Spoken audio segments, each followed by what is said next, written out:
வணக்கத்துடன் இது இன்பா டாக்ஸ். தினமும் பல செய்திகளை குறித்து நாம் அறிந்து கொண்டிருக்கின்றோம். அப்படித்தான் அமெரிக்காவிற்கும் ஈரானுக்கும் இடையே நடைபெற்றுக் கொண்டிருக்கக்கூடிய போரை மையப்படுத்தி தினமும் ஒவ்வொரு செய்திகள் வந்து கொண்டிருக்கின்றன. தற்பொழுது கிடைத்திருக்கக்கூடிய செய்திகளை வைத்து பார்க்கின்ற பொழுது ஏப்ரல் 7 போர் நிறுத்தம் செய்வதற்கான ஒரு களம் அமையும் என்று அமெரிக்காவை சார்ந்த செய்தி நிறுவனங்களும் ட்ரம்ப் அவர்களும் தெரிவித்திருப்பதாக செய்திகள் வருகின்றன. ஆனால் ஈரான் இதற்கு ஒத்துக்கொண்டிருக்கிறதா என்கின்ற கேள்விக்குள் போகின்ற பொழுது ட்ரம்ப் அவர்களால் எடுத்து வைக்கப்பட்டிருக்கக்கூடிய செய்திகளை நாம் பார்க்க வேண்டியிருக்கிறது. ட்ரம்ப் அவர்கள் எடுத்து வைத்திருக்கக்கூடிய செய்தி, நாங்கள் மறைமுகமாக ஈரானோடு பேச்சுவார்த்தை நடத்தி கொண்டிருக்கின்றோம், கண்டிப்பாக இந்த போர் நிறுத்துவதற்கான ஒரு களத்தை நோக்கி அது நகர்ந்திருக்கிறது என்ற செய்தியை ட்ரம்ப் அவர்கள் எடுத்து வைக்கிறார். உண்மையிலே 7 போர் நிறுத்தம் நடைபெறுவதற்கான வாய்ப்பு இருக்கிறதா? ஈரானுக்கும் அமெரிக்காவிற்கும் இடையே பேச்சுவார்த்தைகள் நடந்து கொண்டிருக்கிறதா? இந்த கேள்விகள் மேலெழும்பி இருக்கக்கூடிய அதே வேளையில் இன்னும் பல செய்திகள் கேள்விக்கணைகளை எழுப்பிக் கொண்டிருக்கின்றன. குறிப்பாக அமெரிக்காவில் ஒட்டுமொத்தமாக மக்கள் திரண்டு ட்ரம்ப் அவர்களுக்கு எதிரான ஒரு களத்தை எடுத்திருக்கக்கூடிய ஒரு விடயத்தையும் நாம் இங்கு பார்க்க வேண்டியிருக்கிறது. இந்த காணொலியில் இந்த உலக அரசியலை மையப்படுத்திய பல செய்திகளை முன்னிலைப்படுத்தி நாம் அது சார்ந்த கருத்துக்களை பேச இருக்கின்றோம். காணொலியை கடைசி வரை பாருங்கள். இன்று அமெரிக்காவின் பெரும்பாலான பகுதிகளில் ஜனநாயக கட்சி சார்பில் ஏற்பாடு செய்யப்பட்டிருந்த ஆர்ப்பாட்டத்திற்கு பொதுமக்கள் பெருவாரியாக கலந்து கொண்டிருக்கிறார்கள். நோ கிங்ஸ், அதாவது இங்கு யாருமே மன்னர் கிடையாது என்ற ஒரு பாதகையை கையில் வைத்துக்கொண்டு மக்கள் போராட்ட களத்திலே இறங்கி இருக்கிறார்கள். அப்படி எதற்காக அந்த போராட்டம் என்கின்ற பொழுது, ட்ரம்ப் அவர்களுடைய 2வது ஆட்சி, முதல் ஆட்சியை மையப்படுத்திய செய்திகள் பல பேசப்பட்டால் கூட 2வது அவர் ஆட்சி முறைமையேறி 1 வருடம்தான் நிறைவு கண்டிருக்கின்றன. இந்த 1 வருடத்தில் தொடர்ச்சியாகவே அமெரிக்கா பல சிக்கல்களை சந்தித்துக் கொண்டு இருக்கிறது என்பதை பொதுமக்களும் உணர்ந்திருக்கக்கூடிய காரணத்தினால் ட்ரம்ப் அவர்களுக்கு எதிராக இந்த போராட்டத்தை எடுத்து வைத்திருக்கிறார்கள். எதற்காக ட்ரம்ப் அவர்களுக்கு எதிராக இந்த போராட்டம்? அமெரிக்காவில் எரிபொருள் கிடைக்காத ஒரு சூழல் இப்பொழுது உருவாகி இருக்கக்கூடிய அதே வேளையில் எரிபொருளின் விலைவாசி ஏற தொடங்கிவிட்டது. இன்னொரு புறம் ட்ரம்ப் அவர்கள் ஆட்சியில் ஏறியதிலிருந்து குடியுரிமை பிரச்சனை, அதுபோல வெனிசுலா நாட்டின் அதிபரை கைது செய்தது, கிரீன்லாந்தை கையகப்படுத்துவதற்கு முயற்சித்தது, ஈரான் மீது எந்தவித ஒரு திட்டமிடுதலும் இல்லாமல் திடீரென்று போர் தொடுத்தது போன்ற பல விடயங்கள் ட்ரம்ப் அவர்கள் மீது பெரிய அதிர்வலைகளை ஏற்படுத்தி இருக்கிறது. அமெரிக்காவை வளர்ச்சி பாதையை நோக்கி கொண்டு செல்கிறேன் என்று கணக்கிட்டு பயணிப்பதாக தன்னை அடையாளப்படுத்தி கொண்டிருக்கக்கூடிய ட்ரம்ப் அவர்கள் எப்ஸ்டீன் அவர்களோடு நெருங்கி இருந்த புகைப்படங்களும் அது சார்ந்த ஆவணங்களும் வெளியே வந்து ட்ரம்ப் அவருடைய முகத்திரையை கிழித்திருக்கிறது. தற்பொழுது ட்ரம்ப் அவர் தன்னை மனதிற்குள் ஒரு மன்னராக நினைத்துக் கொள்கிறார். தான் எடுப்பதுதான் சட்டம், தான் என்ன முடிவெடுக்கிறோமோ அதுதான் செயல்படுத்த வேண்டும் என்கின்ற நிலைப்பாட்டில் அவருடைய பயணம் இருக்கிறது. அமெரிக்காவை பொறுத்த மட்டில் இது ஜனநாயக நாடு. இந்த நாட்டில் கம்பெடுத்தவர் எல்லோருமே வேட்டைக்காரர்களாக ஆகிவிட முடியாது. மக்கள் தான் முடிவு செய்ய வேண்டும். ட்ரம்ப் அவர்கள் எடுத்திருக்கக்கூடிய பல நகர்வுகள் கேள்விக்கணைகளை எழுப்பிக் கொண்டிருக்கிறது. இந்த சூழலில் ட்ரம்ப் அவர் தன்னை ஒரு மன்னராக பாவித்து கொண்டு நடப்பது ஏற்புடையதாக இல்லை. எனவே நோ கிங்ஸ் என்கின்ற அந்த பாதகையோடு நாங்கள் போராட்ட களத்தில் நிற்கிறோம் என்று மக்கள் திரண்டு நிற்கிறார்கள்.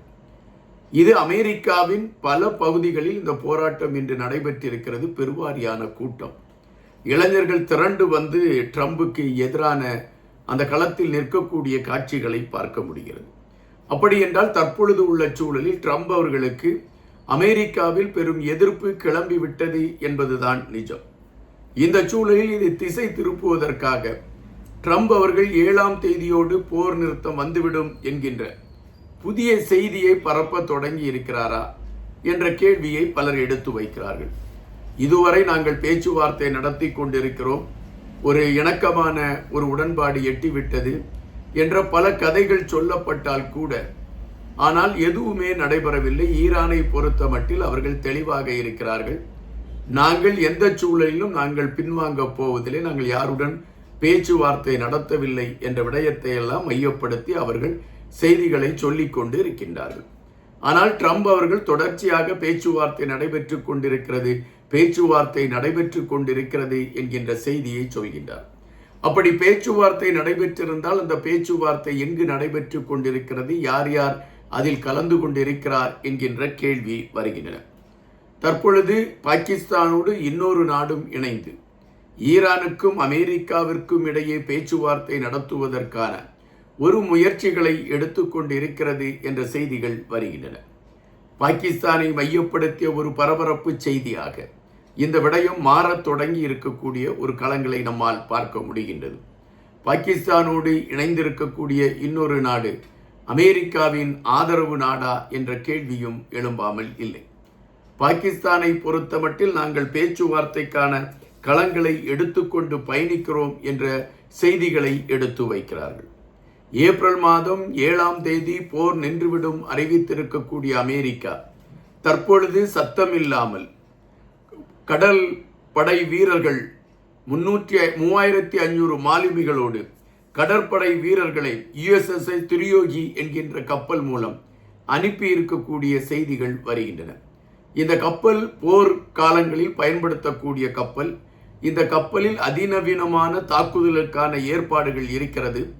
எனவே திட்டமிட்டு ட்ரம்ப் அவர்கள் தரைவழி மார்க்கமாக வீரர்களை கொண்டு செல்வதற்கான முயற்சிகளை எடுத்து இந்த கப்பலை அனுப்பியிருக்கிறாரா என்கின்ற கேள்விகள் எழும்பிக் கொண்டு இருக்கின்றன. ஆனால் நமக்கு கிடைத்திருக்கக்கூடிய செய்திகளை வைத்து பார்க்கின்ற பொழுது இஸ்ரேல் மீது தாக்குதல் நடத்துவதற்கான களங்களை தீவிரவாத அமைப்புகள் எடுத்துக்கொண்டிருக்கிறது. அதற்கான ஒவ்வொரு நகர்வுகளையும் அவர்கள் எடுத்துக்கொண்டிருக்கிறார்கள் என்கின்ற செய்திகள் வருகின்றன. அமெரிக்காவில் ட்ரம்ப் அவருக்கு எவ்வளவு எதிர்ப்பு கிளம்பி இருக்கிறதோ அதே அளவிற்கு ஈரானின் அதிபருக்கு அவ்வளவு ஆதரவு மக்கள் மத்தியிலே கிளம்பி இருக்கிறது என்ற செய்தியும் நாம் இங்கு பதிவு செய்ய வேண்டியதாக இருக்கின்றது. முதலில் மக்களை பொறுத்த மட்டில் அவர்கள் கடுமையான விமர்சனங்களை எடுத்து வைத்தார்கள். அரசுக்கு எதிராக அவர் களத்தில் நின்று போராடக்கூடிய விடயங்களை எடுத்தார்கள். ஆனால் இப்பொழுது நிலைமை ஈரானில் மாறி இருக்கிறது. மக்களை பொறுத்த மட்டில் அவர்கள் ஒட்டுமொத்தமாக நாங்கள் ஆட்சியாளர்களுக்கு ஆதரவாக இருக்கிறோம், வெளிநாட்டில் இருந்து ஒருவர் வந்து எங்கள் நாட்டை அழிப்பதும் தாக்குவதற்கும் எப்படி எங்களால் இடம் கொடுக்க முடியும் என்று அரசோடு அவர்கள் சேர்ந்து நிற்கக்கூடிய களங்களை நம்மால் பார்க்க முடிகின்றது. ஆனால் ட்ரம்ப் அவர்கள் உலகத்தையே ஏமாற்றி கொண்டிருக்கின்றார், பொய் சொல்லிக் கொண்டிருக்கின்றார், பொய்யான தகவல்களை மக்களிடம் பரப்பிக் கொண்டிருக்கிறார் என்கின்ற செய்திகள் தான் வலுவடைந்து கொண்டு இருக்கின்றன. இந்த போர் நிறுத்தப்பட வேண்டும் என்கின்ற வேண்டலோடு பயணிக்கக்கூடிய பல நெஞ்சங்கள் இருக்கிறது.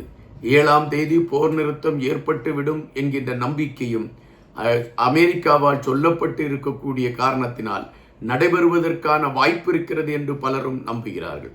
இந்த சூழலில் அமெரிக்காவின் 20 கப்பல்களை ஹர்மோஸ் நீரிணை வரையாக கடந்து செல்வதற்கு ஈரான் அனுமதி அளித்திருக்கிறது என்ற செய்தி வருகின்றது. அமெரிக்காவின் யாசகத்தை மனதில் கொண்டு ஈரான் இந்த முடிவை எடுத்திருக்கிறது என்கின்ற செய்திகளும் வருகின்றன. இந்த போரை மையப்படுத்தி வருகின்ற ஒவ்வொரு செய்திகளும் ஒருபுறம் உண்மையா ஒருபுறம் பொய்யா என்ற கேள்விக்குள்ளேயே நம்மளை தொடர்ந்து பயணிக்க வைத்து கொண்டு இருக்கிறது என்பதுதான் நிஜம். காத்திருங்கள், இதுபோன்று பல நல்ல செய்திகளை தேடி எடுத்து உங்களோடு அது சார்ந்த கருத்துக்களை நான் எப்பொழுதும் பதிவிட காத்திருக்கிறேன். நன்றியுடன் என்பார்.